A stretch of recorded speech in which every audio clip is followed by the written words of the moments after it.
Chá dos 5 começando, e hoje aqui num lugar muito especial. A gente está na 29ª edição do Moitará, realizado pela SBPA, a Sociedade Brasileira de Psicologia Analítica, com uma temática bem atual, que é a sexualidade na internet.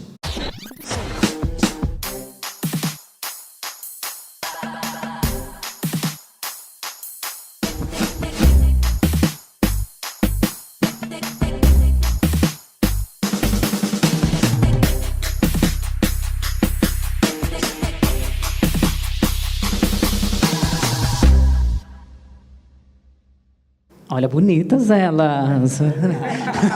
Jovens em alguns momentos ali, já deu uma mudada.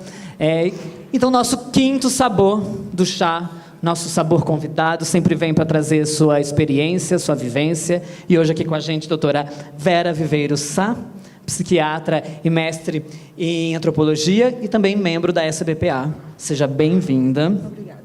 E ela que vai dar a introdução no nosso tema. Então, por favor, Vera, sua apresentação inicial. Obrigada.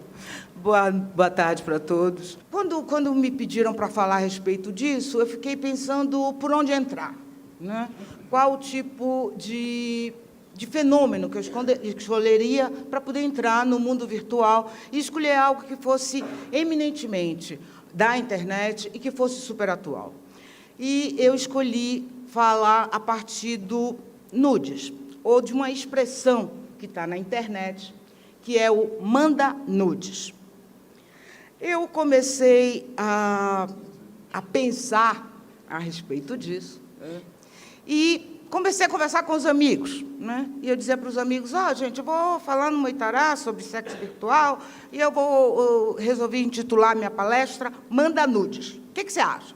Algumas pessoas olhavam para mim, arregalavam o olho, diziam, o quê? Manda o quê?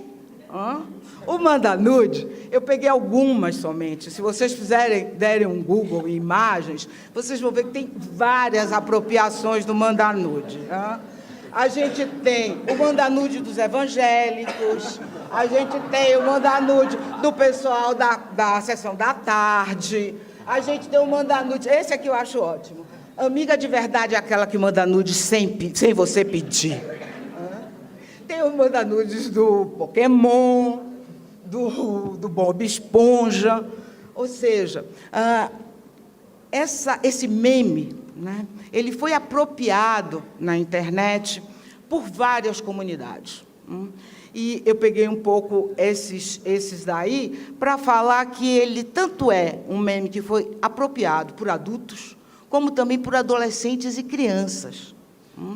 E aí que eu acho que é interessante a gente olhar para um outro aspecto desse meme, que, para além de ser um meme, ele também é um comportamento. É um comportamento no qual as pessoas mandam fotos ou vídeo nus para os outros. Esse comportamento ele surgiu nos Estados Unidos em 2005, ele chega ao Brasil em 2009, tá? E a repercussão que ele está tendo é enorme, sobretudo no meio dos adolescentes e dos jovens. Virou moda você se fotografar nu e mandar para as pessoas, sobretudo para aquelas pessoas com quem você tem interesse, né? Então, o mandar uma foto nua é um jeito meio de fazer uma propaganda a respeito de você para aquela pessoa que você está interessado. A gente vê aí logo, a princípio, né, uma determinada inversão da forma de aproximação afetiva e sexual.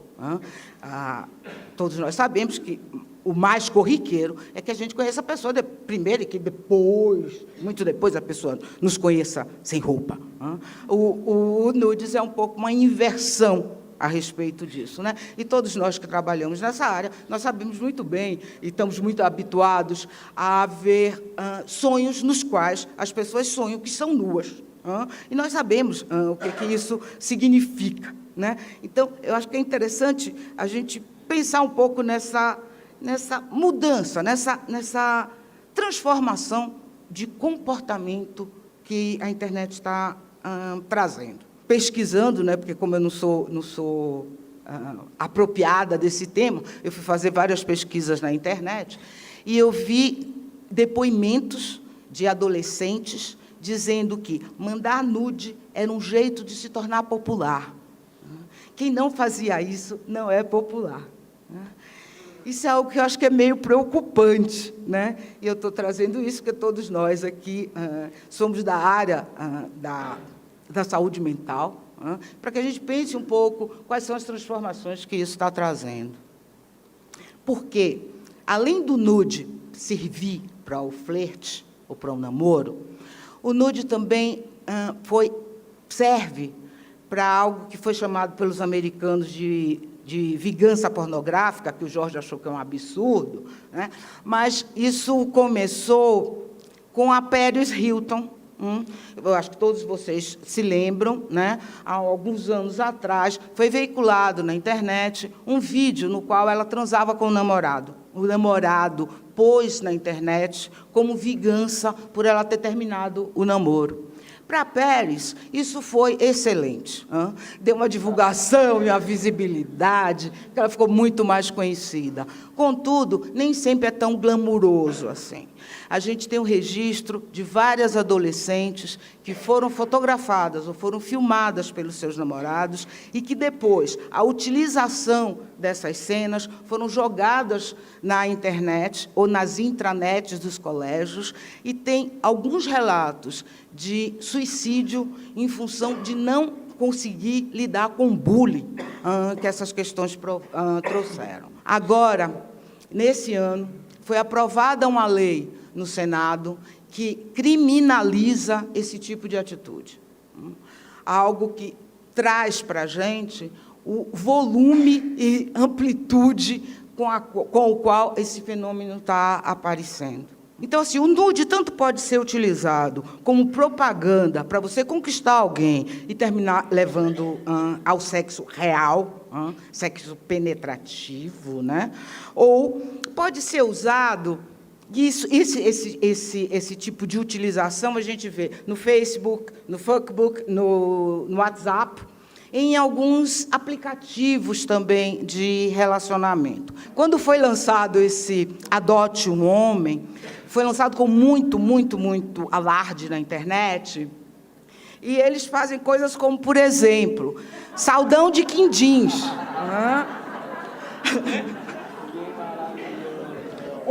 Como é que é? Liquidação de sarados. Esse aqui também é bacana. Dobradinha maluca. Um hiper e mais um óculos. Então, elas se apropriam dos sites, dos aplicativos de relacionamento e ironizam e fazem de um jeito engraçado essa inversão, né, entre homens enquanto produto. Tá? Em todos os aplicativos de relacionamento, a gente vai ver um pouco essa lógica capitalista. Tá? Mas, para as mulheres, tem uma coisa interessante, porque a masturbação feminina ainda é um tabu, e um tabu muito grande. Né? Então, eu vi alguns depoimentos de mulheres falando a respeito do próprio autoconhecimento do corpo a partir das atividades masturbatórias do sexo virtual.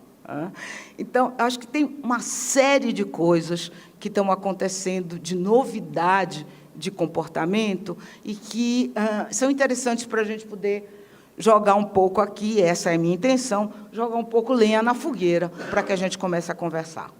Muito obrigado já por essa introdução, por introduzir em todos nós. Introduziu também. Queria até agora, para a gente fazer essa rápida viagem, claro, como a gente disse, dentro de uma vivência muito também particular nossa, de um universo gay, quando a gente chega ali na frente nas questões online, a gente tem, às vezes, um avanço muito rápido, principalmente do universo gay, dos aplicativos, de objetividade. E aí eu queria só lembrar algumas curiosidades rápidas, históricas, porque o que se ouve muito é assim, nossa, porque homens gays são muito promíscuos e tudo mais, é o que a gente ouve muito, o preconceito em cima disso. Mas a gente também não pode esquecer que é uma sociedade machista, onde o homem, desde de pequeno, trabalha com a sua liberdade sexual muito diferente das mulheres. E que, por exemplo, não sei se todos sabem, em algumas baladas, casas noturnas de algum tempo atrás, sempre tinha um dark room. E muita gente caía em cima do dark room. Nossa, imagina o dark room, que absurdo, principalmente muitos amigos héteros. Nossa, como assim um lugar... E aí eu lembro uma vez até que o Márcio comentou ontem da questão de Stonewall, e no documentário que tem sobre Stonewall, eles relatam isso, que naquele período em que a relação homossexual era proibida, você não tinha lugares para realizar. Então eles começaram a pagar por caminhões frigoríficos. Então eles conseguiam se juntar em pessoas, entrar dentro do caminhão, fechar as portas. Então por isso era tudo escuro, porque era um dos únicos... Mas com o caminhão desligado, desligado, né? Claro. Desligado. e que sempre tinha alguém de fora para ficar de olho se a polícia ia chegar ou não. Então, essa marginalização do sexo homossexual também trouxe muitas facetas que a gente vê ainda hoje, né? Então, claro que nas casas noturnas mais recentes é difícil você ter o dark room, já é uma coisa que está ficando... algumas têm, eu sei que a senhora sabe muito bem disso. A questão, por exemplo, do banheirão, que é uma questão muito discutida, principalmente no universo gay, e justamente a mesma situação, né? Se você não tem lugares para conhecer, se você não tem essa permissão social, é claro que em lugares públicos facilita esse contato. Então é daí que a gente tem uma cultura do banheirão, que geralmente as pessoas vão lá, como dizem, dão aquela manjada no amigo do lado, dá uma olhada, vê o que rola. Então isso é realmente uma questão histórica, que vem muito do que já foi dito aqui, também comentado até pelo Márcio. E tem uma outra curiosidade muito dita, que é sobre o padrão de beleza masculino. E eu, dentro de alguns artigos que eu li, porque eu trabalho muito com a temática do HIV, eu fui descobrir que esse padrão de beleza masculino de hoje, ele vem da AIDS. E muita gente não sabe disso. Porque a gente tem na década de 80, normalmente quem frequentava academias eram atletas somente. Mas com o boom da epidemia, a gente também tem o surgimento, por conta disso, das conhecidas Barbies, que são as gays fortonas, bem malhadas, porque quem contraiu o vírus e não queria parecer com o estereótipo que a doença trazia no início, começou a ir para a academia para poder mudar o seu corpo. E quem também já era magrinho e não queria que pensassem que tinham contraído, também foram para a academia. Então você tem muita questão associada à academia nos anos 90 com o universo gay. E aí você tem nos anos 2000 os homens héteros olhar para aquela... Fala, poxa, olha esse corpo, também quero. Então, geralmente quando às vezes eu vou conversar com jovens, isso é um lugar que atinge muito, porque você pergunta às vezes numa sala de faculdade, quem ali faz academia, e todos os meninos principalmente levantam a mão. E aí eu entro nesse tópico justamente para isso, para entender de onde vem esse padrão, de onde vem esse culto ao corpo, né? Então tem essa questão histórica que é importante. E aqui, já indo para a internet, vale lembrar que poucos anos atrás era muito difícil a gente criar referências sobre sexualidade, porque isso não era dito, né? Então, como que se entender quem você é, qual a sua identidade dentro desse universo, se você não sabe nada, ninguém te diz. Então a internet vem também nesse lugar de você conseguir buscar referências para você mesmo, né? A quantidade de pessoas que a gente conversa, como você disse, que se entendeu transexual, se entendeu bissexual a partir de questões online, o que faz com que a internet tenha esse poder do indivíduo procurar sua identidade. A questão é que a internet, ela veio ela é um evento, um fenômeno recente, né? E na questão da sexualidade, os fetiches, os desejos, eles começaram a ter vazão na locadora de videocassete, gente. O Jorge falou bem disso, e tinha lá um setorzinho que ou ficava atrás de uma cortininha, tinha uma indicação de maior de idade, que você só podia entrar lá se fosse maior. Eu tentei entrar algumas vezes, eu consegui poucas. Uma vez eu entrei e o moço... Mas não, ei, garoto, eu já saí assim. Falei, nossa, tomara que ele não fale com meu pai. Porque eu queria entrar para ver, era a única referência que a gente tinha de ver. Ou era isso ou os moços de cueca na revista da Avon, sei lá, tipo. Mas o vídeo, o cassete fez muito. A indústria pornográfica, né? E na época o cassete, a tecnologia do videocassete, já é muito mais fácil, né? Você não precisa nem alugar. Aliás, não existe mais isso também. A questão é que hoje o fetiche, né? Ou o desejo, ele pode ser expressado de formas assim, tipo, inimagináveis, né? A gente tem uma série de estatísticas e até depoimentos de pessoas assumindo seus fetiches. Só que a gente não tem nome, não tem nada da pessoa, porque isso a pessoa não quis identificar, mas tudo bem. A questão é que explorar o fetiche de uma forma segura, né, ele é absolutamente saudável. Lembrando que também a gente fala de coisa segura ou saudável, é bem peso duas medidas, porque cada um sabe do seu, né? Como diz minha avó, a nossa vida para os outros é só assunto. Então, enfim. Mas sexo virtual é seguro, né? Não tem DST, não engravida. Exatamente. O único risco é você ali no sexo virtual, você mandou a tal da nude, aquilo lá vai vazar. Eu acho que se você mandar a nude, você tem que certificar que você já tem uma da pessoa. Se a pessoa vazar a sua, você vaza da outra. Dicas de Thiago Marinho. Gente, hoje a gente não faz mais isso. E aí assim, a gente pode, sabe o que a gente pode fazer também? A vingança. A gente diminui as coisas das pessoas no Photoshop. Porque a gente tem que se vingar bem, né, gente? Fala assim. Já que você vai se dar o trabalho, né, já faz uma coisa bem feita.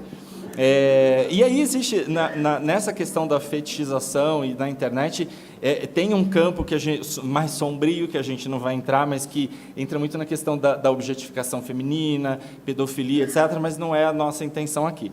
A questão é que a indústria pornográfica, só algumas estatísticas, segundo a revista The Week, diz que a indústria pornô movimenta em torno de 97 bilhões por ano, né? Sendo que 12% de todos os sites que existem na internet é sobre sacanagem. A cada segundo, mais de 28 mil pessoas assistem à pornografia. E aí a gente tem estatísticas sobre a questão de ferramentas de busca, que também é assustadoramente grande, 750 milhões de consultas diárias. 35% dos downloads feitos na internet é de sacanagem. 8% dos e-mails... Gente, corrente assim, perde feio para sacanagem, porque 8% de todos os e-mails é com conteúdo sexual. E aí tem uma questão, isso me surpreendeu na estatística, mas 89% de toda a pornografia do mundo é criada nos Estados Unidos. Eles estão assim bem à frente, acho, enfim. Aí tem a questão de que 20% dos homens que confessam veem pornografia no meio do expediente de trabalho. Eu nunca fiz isso, gente. Uma em cada 4, ou seja, 25%, são mulheres que entram em sites pornôs. 70% dos homens com idade entre 18 e 24 visitam site pornô pelo menos uma vez por mês, sendo o dia preferido domingo. Eu não sei se existe uma razão. É porque você está lá de bobeira, você tipo, não, vamos ver uma sacanagem. Sobre o fetiche especificamente, que é a parte legal, aí eu quero ver depois se vocês têm alguma familiaridade, de repente, não é? Mas a gente tem uma tentativa de desmistificar o fetiche, né? Porque quando a gente fala do fetiche, pensa-se tipo, vamos falar de sacanagem. De certa forma, mas tem muita gente que se sente constrangida com relação ao fetiche. E a gente precisa lembrar que isso é absolutamente natural. A questão é que fantasiar com essas situações diferentes, mesmo sendo natural, não acarretam especificamente que as pessoas concretizem, né, esses fetiches, porque às vezes isso definitivamente não é possível. Por quê? Eu tenho aqui, tipo... Cinco depoimentos, não, gente, são frases, é curto. Mas assim, 19 anos, mulher heterossexual.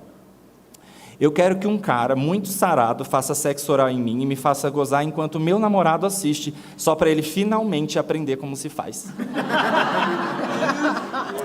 De repente, terapia de casal também resolve, né, gente?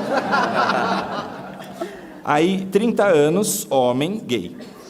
Eu gostaria de ter um poder, assim, sobrenatural, de poder dormir com qualquer pessoa que eu escolher. Fazer a pessoa dormir comigo, independentemente da orientação sexual dela, e, obviamente, fazê-la transar comigo. Ainda bem que ele não tem poder, né? Mas tudo bem. 23 anos, mulher, heterossexual. Na minha fantasia sexual, eu pego o meu marido me traindo, eu arregaço a cara daquela vagabunda e mostro para ele quem é que sabe fazer direito e que ninguém sabe fazer como eu. Então, tem a ver com traição emocional, violência e orgasmos, a tríade de um relacionamento perfeitamente saudável. A gente tem aí um conceito bem elástico de relacionamento saudável. Mas tudo bem, é a fetiche dela. 39 anos, homem, gay. Sexo na frente das câmeras com meu gêmeo idêntico. Assim, egóico pouco, né? Mas tudo bem. 34 anos, homem, heterossexual. Eu gosto de uma encenação onde há incesto e um homem mais velho me domina e me usa como seu brinquedinho pessoal. Eu gosto da ideia de ser humilhado ou de ser compartilhado com os amigos dele. Aí, por que eu falei tem gente que não traz para a vida real? Por quê? Afinal, é um homem heterossexual. Isso quer dizer alguma coisa? Quer dizer que ele não tem interesse nenhum em concretizar isso, mas, na fantasia dele, no fetiche, é isso que o excita. E é isso que entra na questão virtual. Ele pode ser, mesmo sendo um homem heterossexual, de repente, aí eu não tenho essa informação, mas pode ser casado, enfim, ele pode praticar, ele pode ser essa persona, né, do homem gay que gosta do daddy, né, que é uma outra ainda gíria, assim, as pessoas mais velhas, etc. E isso é muito importante, né? Na verdade, se torna saudável, vamos pelo viés saudável, mas a questão do sexo virtual, a sexualidade de uma forma geral na internet, permite que as pessoas pratiquem seus fetiches, seus desejos, sem que necessariamente elas pratiquem alguma coisa amoral, né? ou que para ela ou para a sociedade. Mas aí a gente entra numa outra envereda que não é a questão. Eu queria pegar o ponto do bate-papo UOL. Você tem prática, tem alguns anos sabe. de pesquisa. E você vê a trajetória, né? Se você para pensar, foi em 96 ou 96, né? Que foi pra gente o primeiro. E como que no início, primeiro foi esse boom dessa abertura de um lugar online para você conversar. E como foi se transformando durante o tempo, né? Geralmente nas cidades, nas grandes cidades, ele é dividido as salas por vários temas. Mas, geralmente, nas cidades de interior, não. Então, você vê, às vezes, o mesmo perfil daquela cidade na mesma sala. E, hoje em dia, por exemplo, é um lugar, me disseram, tá? Que predomina homens héteros casados procurando realizar suas fantasias, enfim, com um gay. Então, é algo que predomina muito, não tem só isso, mas é o que predomina. Então, você vê que muda muito o perfil de antes, quando era realmente, tinha uma pluralidade maior. Mas tem diversidade ainda, Tem, né? não tem. Porque depois de um determinado tempo, o UOL abriu o que eles chamam de salas abertas por assinante, né? E que é extremamente interessante. Você vê coisas como, por exemplo, sala, evangélico de calcinha procura, não é? Essas coisas mais exóticas. E junto com isso você tem o início, inclusive, das câmeras. Sim. Ali. E você tem até uns sites específicos. Tinha um que se chamava, acho que era 4cam. E uma coisa muito louca nele era que você podia, se você não era assinante, você tinha um tempo. Eu não lembro se era 5 minutos. Era um tempo curto e ficava... Eram 10 minutos, mas assim, isso eu descobri na minha pesquisa. Claro. E ficava rodando a sua câmera aberta para o mundo inteiro. Então, de repente, você está com a sua câmera aberta, aparece alguém da China, só que então você tem que escrever às vezes rápido para a pessoa, se você quer escrever porque seu tempo acaba, e as pessoas se mostram ali na câmera. Isso era uma questão, tirando o valor pago para quem era o assinante, era uma situação gratuita com o outro. Mas aí, junto disso, a gente também vai para um lugar pago, né? Que são essas câmeras que as pessoas ganham dinheiro com relação a isso. Marcel, pode a falar. mobilidade pélvica Ela tá é tão importante. quietinha, né? Que é tão raro isso. Obrigado, viu, gente, por esse momento de não ter que ouvi-la falar toda hora. Oi, gente, tudo bem? Eu Pega queria- direito nesse microfone, Marcelo. Eu já falei que, quando eu olhei esse microfone, falei há pouco com a minha mãe, né, antes de entrar. Falei, mãe, eu tô num evento super sério, eu não vejo a hora de mandar a foto do microfone. para que ela veja como é a vida real. Gente, eu tenho algumas considerações a fazer. Por exemplo, a primeira delas é em relação a nudes. Você tem que saber mandar nudes, gente. Se você for tirar uma foto do seu corpo, não tire com o rosto, entendeu? Essa é a primeira dica fundamental para você que não quer ser exposto. Outra coisa, se você tem tatuagens, cubra, sabe? Põe uma sharpzinha, faz alguma coisa do tipo, mas cubra a sua tatuagem para que não dê para saber quem você é. Fique de olho na iluminação também, porque ela pode te engordar, te emagrecer, te dar celulite. Então, isso também é fundamental. Entretanto, Tutorial. por um outro lado, hoje em dia, justamente por causa da vingança pornográfica, como jornalista, eu trabalho num site feminino e a gente não incentiva de jeito nenhum tipo de prática assim, exatamente por causa do risco que principalmente as mulheres correm. Tá certo. Outra coisa sobre fetiche, né? O Thiago começou a falar disso e eu queria... eu lembrei de um episódio que eu passei, porque assim, gente, as pessoas têm seus fetiches, têm suas particularidades, ok? Cada um sabe a dor e a delícia de ser o que é. Só que o outro não é obrigado a partilhar, concordar. E uma vez eu tava ficando com uma pessoa. Eu adoro quando gays usam uma pessoa, porque eles acham que ninguém, né? Enfim, eles acham que as pessoas são burras. Enfim. E eu tava ficando com uma pessoa. E aí a pessoa se trai agora. E ele, né? Aí acabou tudo agora, né? E ele falou assim, então, eu tenho alguns fetiches que eu queria realizar e tal. E partindo do ponto de vista que eu não desencorajo ninguém a nada, contanto que não seja contra a lei, né? Eu falei assim, não, tudo bem, pode falar, o que você tem em mente? Ele, eu gosto de chuva dourada, que para quem não sabe... é uma prática que envolve urina, né? Um urina no mijando outro. no outro, gente. É isso. É que eu não uso essas palavras que o Thiago usa. E aí, gente, ele perguntou se eu topava. Aí eu olhei e pensei... Topava ser mijado, no caso. Exato. Então, não, se eu topava tomar esse golden shower. E aí eu falei pra ele assim... Eu falei, gente, nossa, que interessante. Mais uma vez, reforçando, eu não desencorajo ninguém, né? Então, não ia eu dizer, né? Eu falei assim, só que é o seguinte, lindo, você sempre tem que dar uma carinhada, né? Só que é o seguinte, lindo, eu sou alérgico à ureia. Aí... E assim, ele falou sério, eu falei, inclusive, eu não sei se você sabe, mas os melhores hidratantes, eles são à base de ureia. E eu não posso usar nenhum, olha como minha pele tá horrível. E aí ele olhou assim, sabe, ele, poxa, que pena. Eu falei, nem me fala, eu adoro coisas novas. Entendeu? E assim consegui me sair dessa situação, né, sem tirar a força de ninguém. Ele com certeza continua dando banho dourados em outros que gostam, mas não foi comigo. Entrando nessa seara do online e do virtual, tem uma coisa que gera muita polêmica, que é a questão da traição. Quando você está ali no online, você pode ser casado, namorando, ter um parceiro, etc. Quando isso se configura como traição? Na minha experiência como jornalista, eu descobri que são vários os motivos que podem te levar a trair. E por isso não é nem legal você julgar, a não ser quando for da sua vida mesmo. Então, assim, pode ser uma simples curiosidade, pode ser uma tentação, pode ser a ocasião faz o ladrão, pode ser que o amor acabou, pode ser aquilo de uma noite, etc. São vários motivos. Mas quando isso se configura como traição? Por outro lado, essa questão do sexo virtual, quando ela não é levada para esse lado, tudo tem um lado bom da vida, né?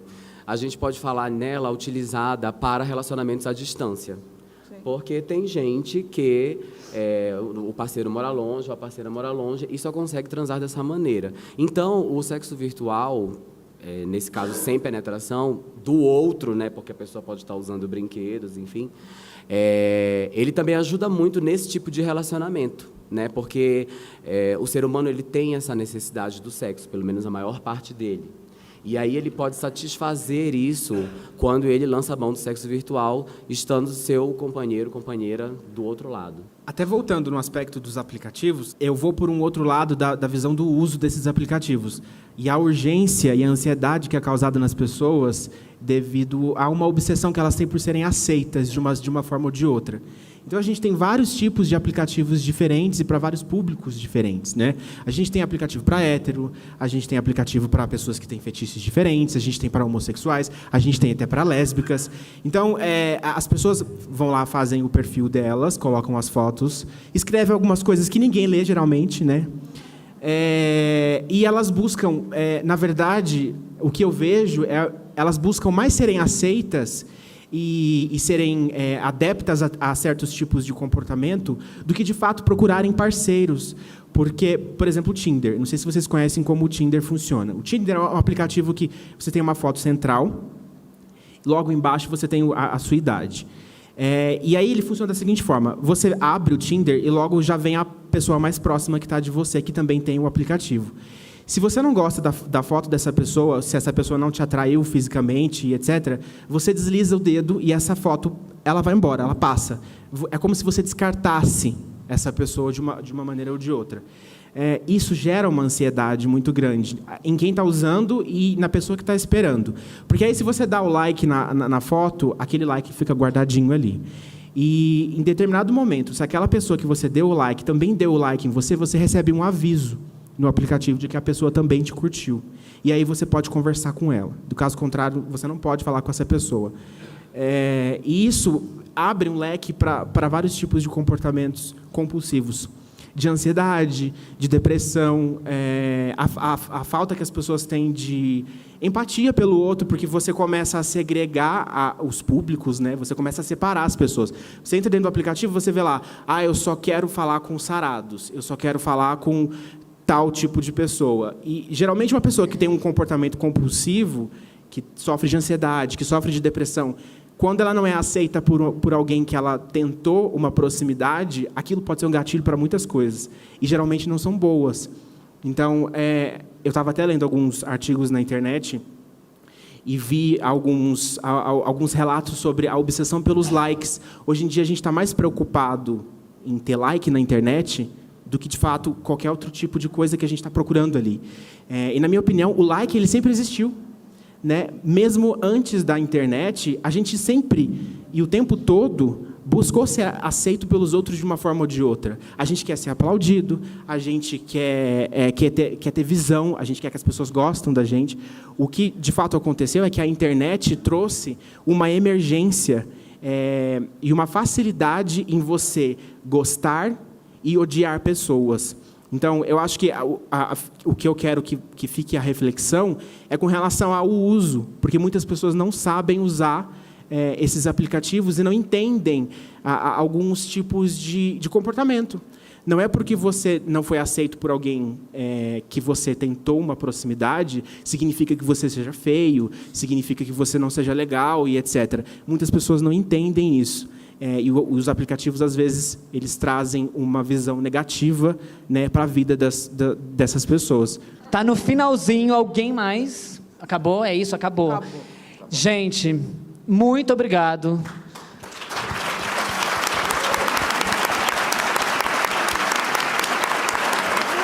Eu só queria dizer uma coisa, só para finalizar aqui, rapidinho. Só para finalizar rapidinho, que eu vou colocar o número do meu celular aqui, e aí eu quero que vocês me mandem nudes, porque eu vou colocar no site do Moitará, tá? Vai estar lá para todo mundo ver. Mas você vai trocar nudes? Mas vai claro, gente. Tá, você vai. Eu já ensinei como faz, gente, então ninguém vai se comprometer, né? Então a gente fica por aqui. Foi maravilhoso. Agora a gente tem uma festinha daqui a pouco. Então dá licença, né, gente? Beijo, até semana que vem. O que é isso aqui? Gente, muito legal.